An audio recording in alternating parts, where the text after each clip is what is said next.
from Country News. We want to thank you for subscribing. We value it very much.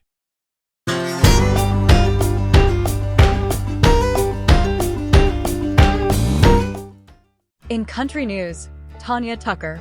Did you know that Tanya Tucker was born on October 10, 1958 in Seminole, Texas, United States?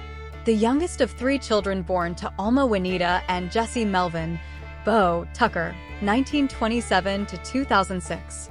Prior to managing Tanya's career, Bo was a heavy equipment operator, so the family moved often as he sought better work.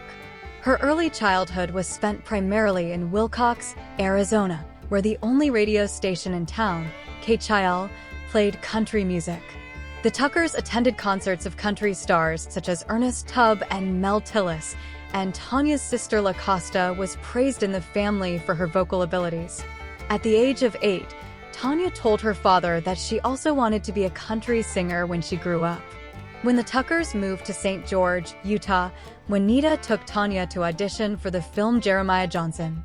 Tanya did not win the bigger role for which she tried out, but she was hired, as was her horse, as a bit player. About this time, she also received one of her first musical breaks when her father drove the family to Phoenix for the Arizona State Fair on the chance that the featured performer, country singer Judy Lynn, could use Tanya in her show. Tanya sang for the fair's entertainment managers, and she was engaged to sing at the fair itself. Tucker made her debut with Mel Tillis, who was so impressed by her talent that he invited her on stage to perform. In 1969, the family moved to Henderson, Nevada, where Tucker regularly performed. Eventually, she recorded a demonstration tape that gained the attention of songwriter Dolores Fuller, who sent it to producer Billy Sherrill, the head of artists and repertoire at CBS Records. Sherrill was impressed with the demo tape and signed the teenage vocalist to Columbia Records. Sherrill initially planned to have Tucker record The Happiest Girl in the Whole USA, but she chose Delta Dawn, a song Billy Sherrill heard Bette Midler sing on The Tonight Show, instead as her first single, while Donna Fargo, the writer of The Happiest Girl in the Whole USA, released her own version as a single.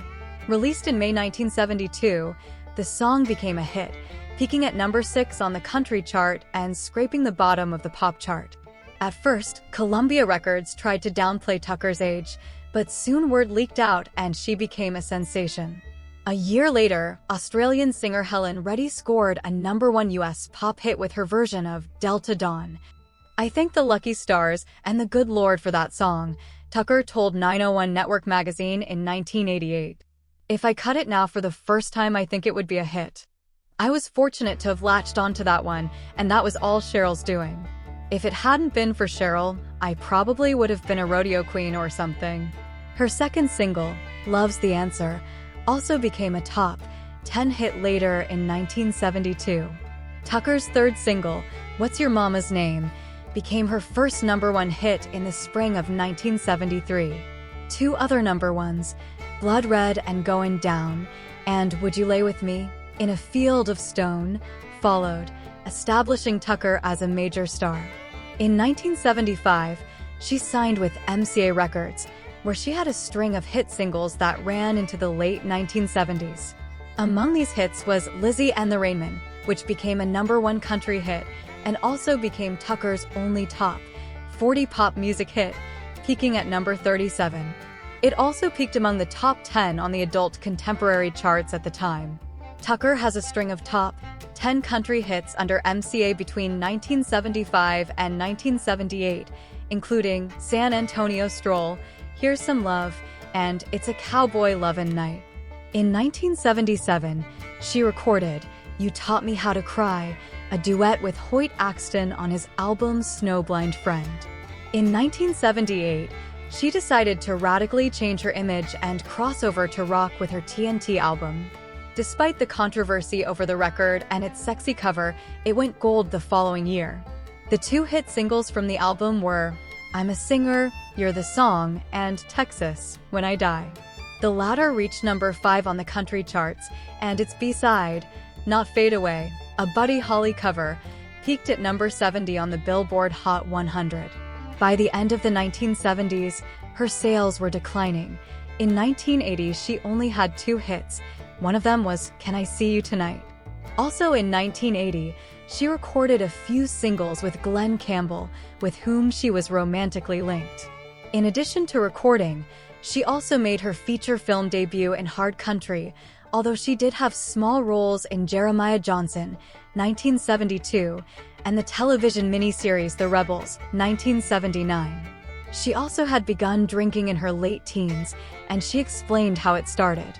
You send your ass out on the road doing 2 gigs a night, and after all that adoration go back to empty hotel rooms. Loneliness got me into it. In 1978, Tucker moved to Los Angeles to try, unsuccessfully, to broaden her appeal to pop audiences and was quickly captivated by the city's nightlife. She also said that she was the wildest thing out there. I could stay up longer, drink more, and kick the biggest ass in town. I was on the ragged edge. Despite having a top 10 hit in March 1983, Feel Right, from her first and only Arista album Changes, she struggled to have her music played on the radio. By mid-1983, her singles were no longer making the top 40. She moved to Nashville after her breakup with Campbell in 1982 and began to lead a more secluded life. Finally, in 1988, her family confronted her and persuaded her to enter the Betty Ford Center. In 1986, Tucker signed with Capitol Records. She returned to the charts with One Love at a Time, which climbed to number 3. Her career was revitalized with 1980 SXS Girls Like Me, an album that spawned 4 top 10 country singles. In 1988, she had 3 number-1 country singles, I Won't Take Less Than Your Love, with Paul Davis and Paul Overstreet, If It Don't Come Easy, and Strong Enough to Bend. Her music was now more country pop-styled and up-tempo, but this material made Tucker popular again. Between 1988 and 1989, Tucker enjoyed one of her most popular years on the charts, racking up 8 country top 10 hits in a row. Her albums around this time were also achieving gold certifications by the RA after selling 500,000 copies. A greatest hits album followed in 1989. It also contained a new single called My Arms Stay Open All Night. Radio responded well. The song peaked at number 2. In 1988, Tucker was nominated by the Country Music Association for Female Vocalist of the Year and was nominated for other major awards during this time. Her contribution to the country music genre was rewarded when the Country Music Association voted her the Female Vocalist of the Year in 1991, though she missed the event, having just given birth to her second child. 8 consecutive singles reached the top 10 in the early 1990s, including Down to My Last Teardrop, Without You, What Do I Do With Me, and 2 Sparrows in a Hurricane. In 1990, Tucker was named Female Video Artist of the Year by CMT. Although by the 1990s, she no longer had number-1 hits, many singles came close, peaking in the country top 5, as well as the top 10. Tucker was one of the most successful female country artists at the time. She became one of the few teen stars to find success in her adult years. Her 1993 album Greatest Hits 1990 to 1992 rose to number 15 and also went a number 18 on the top country albums chart. Liberty Records was changed to Capitol Nashville in 1994. By the 1990s, Tucker was a 20-year veteran in country music, though she was only in her mid-30s. In 1994, Hanjin In was her last top 5 hit, as well as her last top 10 hit for a while. That year, she performed at the halftime show at Super Bowl 28. In 1996, she was one of the top 10 most played artists of the year, and at the time was also Capitol Records' biggest signed female artist. In 1997, she returned to the top 10 on the country charts for the last time with the hit, Little Things, which peaked at number 9.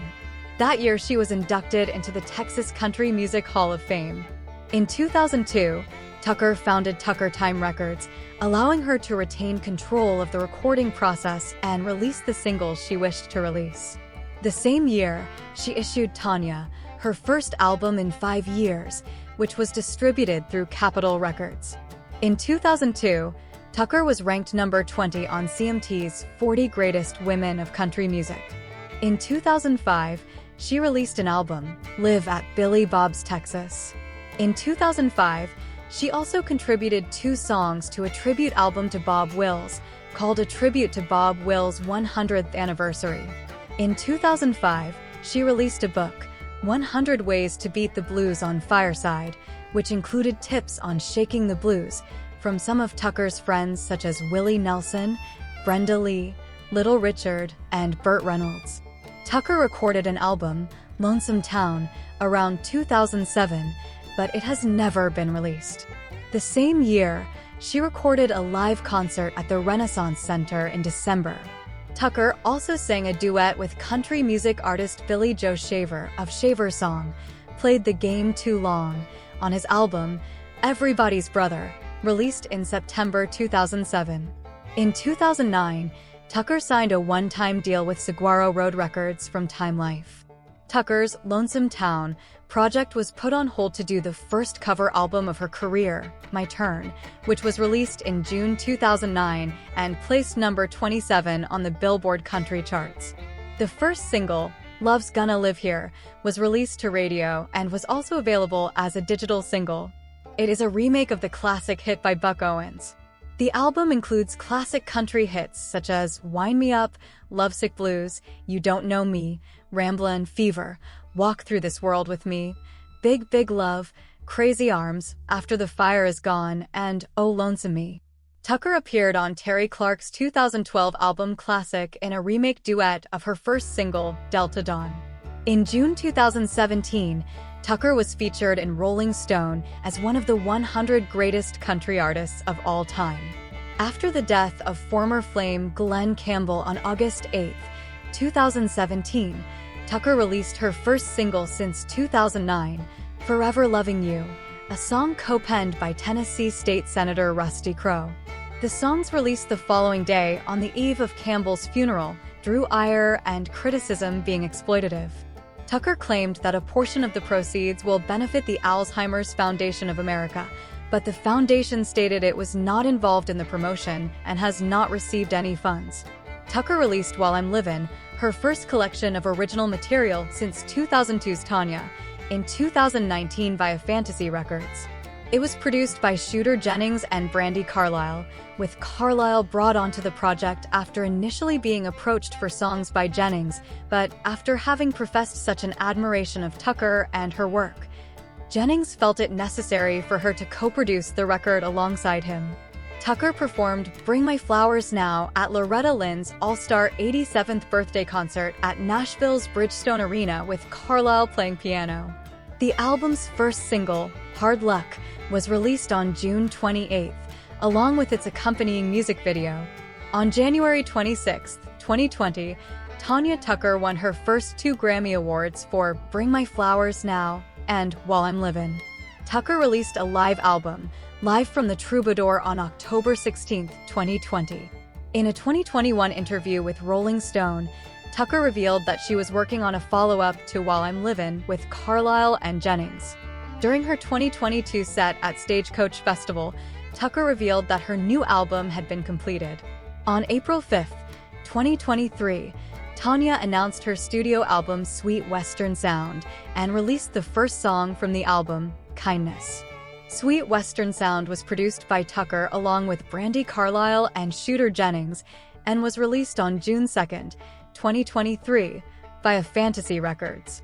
Tucker is one of the few and best-known female country singers to be classified as an outlaw in the outlaw country movement, which was most popular in the late 1970s. As Tucker matured by the end of the 1970s, her outlaw image grew. Like the other outlaw artists in the business at the time, Johnny Cash, Willie Nelson, Chris Christopherson, Waylon Jennings, Jesse Coulter, Emmylou Harris, David Allan Coe, Hank Williams Jr. Tucker was able to combine qualities of country and rock music into her voice to make the outlaw sound that was popular at the time. These qualities could be heard on some of her biggest hits at the time, including 1978's Texas, When I Die. Tucker also had a spirit of independence, which was another outlaw quality. She ranked number 9 on CMT Greatest Outlaws, The Dirty Dozen, the only woman to appear on that list. As the 1980s progressed, Tucker continued to add the outlaw qualities to her hits. At the beginning of the 1990s, Tucker was still identified as an outlaw. Today, Tucker continues to be recognized as one, regularly attending outlaw events among regular shows. Gretchen Wilson made reference to Tucker in her 2004 hit song, Redneck Woman, and Tucker appears briefly in the video of the song, showing Tucker with other outlaws. Decades after Tucker slipped from the spotlight, musician Brandi Carlile collaborated with her on an album, as well as a documentary based on Tucker's life. The Return of Tanya Tucker, featuring Brandi Carlile, was released in New York and Los Angeles on October 21, 2022, and nationwide on November 4th. It was accompanied by the track Ready as I'll Never Be. Tucker appeared as a celebrity judge on Dance Fever in 1979. She published a 1997 autobiography, Nickel Dreams, My Life. She starred in her own reality show, Tuckerville, on TLC in 2005. It ran for 2 seasons for 18 episodes. The show covers an in-depth visit with Tucker in her home with her family. Tucker continues to perform for the military, doing benefits with newer country acts such as Eric Agnew and Cole Deggs and The Lonesome. In 2019, she launched her own brand of tequila called Cosa Salvaje. Tucker had a relationship with Glenn Campbell in the early 1980s. She also dated Merle Haggard, Andy Gibb, and Don Johnson. She later had a relationship with actor Ben Reed, with whom she had daughter Presley Tanita, born July 5, 1989, and son Bo Grayson, born October 2, 1991. Tucker has had an on-again, off-again relationship with Jerry Lasseter, a Nashville musician. They were engaged in 1997 and again in 1999. Just days before their 1999 wedding, Tucker canceled the ceremony when she discovered she was pregnant with her 3rd child, Tucker's daughter Layla LaCosta, born June 25, 1999, saying she did not want to walk down the aisle pregnant in her wedding dress. Lasseter was co-producer of Tucker's albums in 2002, Tanya, 2005, Live at Billy Bob's Texas, and 2009, My Turn. Tucker's brother is Don, deceased, and her sister is country singer LaCosta. In 2022, Tucker sold her Brentwood, Tennessee home, purchased 3 years earlier for $1,510,000, for $2,275,000. And so we finish this video dedicated to this great artist. Thanks so much, Tucker, for your contribution to country music.